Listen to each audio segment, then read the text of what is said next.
کہا کہ جو شخص موت کو زیادہ یاد کرے وہ زیادہ سمجھدار. چنانچہ انصار میں سے چند نوجوان صحابہ نبی الاسلام کی خدمت میں حاضر ہوئے. بہت خوبصورت سوال پوچھا. اے اللہ کے حبیب صلی اللہ علیہ وسلم، من اکیس الناس وحزم الناس، انسانوں میں سب سے زیادہ عقل مند اور سمجھدار کون ہے؟ نبی الاسلام نے فرمایا اکثرہم ذکر للموت، وہ جو موت کو کثرت سے یاد کرتا ہو. وَأَكْثَرْهُمْ اسْتِعْدَادًا لِلْمَوْتِ، اور جو ان میں موت کی سب سے زیادہ تیاری کرتا ہو. اولئک الاکیاس، یہ ہیں عقل مند لوگ. ذهبوا بشرف الدنیا وکرامت الاخرہ. تو نبی علیہ الصلوۃ والسلام نے تو ان کو عقل مند کہا جو موت کو زیادہ یاد رکھیں اور موت کی زیادہ تیاری کریں. نہ موت یاد ہو نہ موت کی تیاری یاد ہو تو وہ تو پھر نگاہ نبوت میں بے وقوف انسان ہے. تو آج سوچیں ہم عقل مند ہیں یا بے وقوف ہیں؟ نبی علیہ السلام نے بے وقوف کس کو کہا؟ حدیث مبارکہ میں ہے الدنیا دار من لا دار لہ ومال من لا مال لہ ولہا یجمع من لا عقل لہ.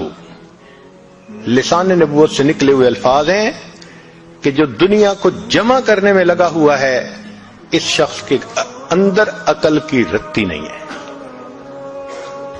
تو آج دیکھو کہ ہماری زندگی کس طرح سے گزر رہی ہے. کہیں موت کا تذکرہ کر دو نا تو عجب سی بات نظر آتی ہے کہ اس نے کون سی انوکھی بات شروع کر دی. حالانکہ صحابہ رضوان کا مزاج ایسا تھا کہ وہ وقتاً فوقتاً موت کا تذکرہ کرتے رہتے تھے، سنتے رہتے تھے. سیدنا عمر ابن الخطاب رضی اللہ عنہ نے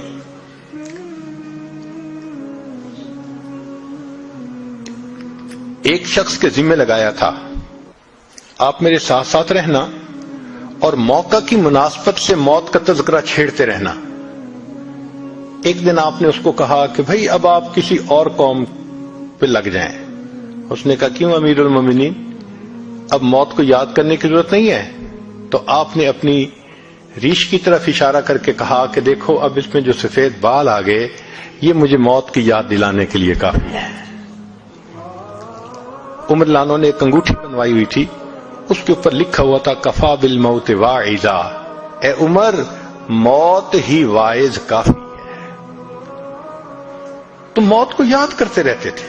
جنازہ جا رہا ہے، کسی صاحب نے پوچھا یہ کس کا جنازہ؟ صحابی نے کہا تیرا جنازہ. تو وہ تھوڑا سا ایمبیرسمنٹ فیل کرنے لگے کہ کیا کہا. مان لگے بھئی اگر آپ کو برا لگا تو یہ میرا جنازہ. پھر بات سمجھائی کہ اے بھائی جو فوت ہو چکا اس کی تو موت آ چکی، اب یہ تیری باری ہے یا میری باری ہے. ہمیں اپنے بارے میں سوچنا چاہیے. تو اس سے پتہ چلتا ہے کہ نبی علیہ الصلوۃ والسلام نے مزاج ہی ایسا بنا دیا تھا ان کا کہ موت ان کو ہر وقت یاد رہتی تھی. جب موت یاد رہے گی نہ انسان دھوکہ دے گا، نہ کسی کی عزت پہ حملہ کرے گا، نہ انسان کسی کا حق مارے گا. انسان ایک اچھا انسان بن کے زندگی گزارے گا. اور جب موت یاد نہیں ہوگی تو پھر انسان کوئی بھی گناہ آسانی سے کر لے گا. کب موت آئے گی کوئی نہیں جانتا. امام غزالی رحمت اللہ علیہ فرماتے تھے اے دوست تجھے کیا معلوم بازار میں وہ کپڑا پہنچ چکا ہو جسے تیرا کفن بننا ہے. اے دوست تجھے کیا معلوم بازار میں وہ کپڑا پہنچ چکا ہو جسے تیرا کفن بننا ہے. انسان شادی بیاہ میں مشغول ہوتا ہے اور اس کو نہیں پتا ہوتا کہ قبر تم میں کفن کا کپڑا پہنچ چکا ہوتا ہے. اللہ اکبر کبیرہ.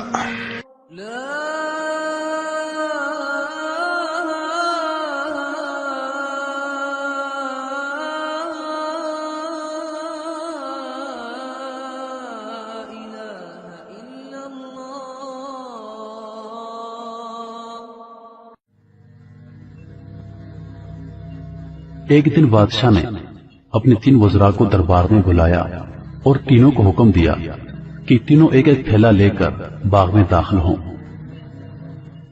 اور وہاں سے بادشاہ کے لیے مختلف اور اچھے اچھے پھل جمع کریں.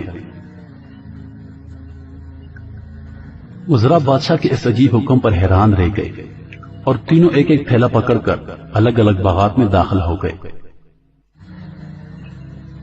پہلے وزیر نے کوشش کی کہ بادشاہ کے لیے اس کے پسند کے مزیدار اور تازہ تازہ پھل جمع کرے، اور اس نے کافی محنت کے بعد بہترین اور تازہ پھلوں سے تھیلا بھر لیا۔ دوسرے وزیر نے خیال کیا کہ بادشاہ ایک ایک پھل کا خود تو جائزہ نہیں لے گا کہ کیسا ہے، اور نہ ہی پھلوں میں فرق دیکھے گا، اس لیے اس نے بغیر تفریق کیے جلدی جلدی ہر قسم کے تازہ اور کچے اور گلے سڑے پھلوں سے اپنا تھیلا بھر لیا۔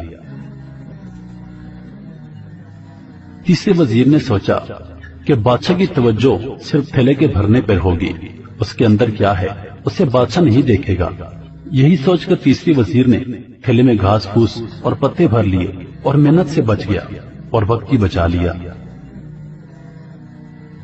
دوسرے دن بادشاہ نے تینوں وزراء کو اپنے دربار میں تھیلوں سمیت حاضر ہونے کا حکم دیا۔ جب تینوں دربار میں حاضر ہوئے تو بادشاہ نے تھیلے کھول کر بھی نہ دیکھے اور حکم دیا کہ تینوں کو ان کے تھیلوں سمیت 1 ماہ کے لیے دور دراز جیل میں قید کر دو۔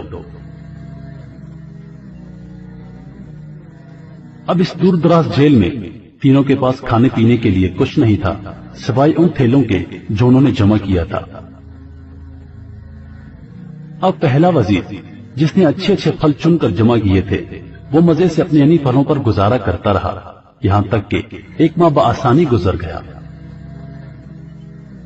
دوسرا وزیر جس نے بغیر دیکھے تازہ خراب پھل تمام جمع کیے تھے اس کے لیے بڑی مشکل پیش آئی۔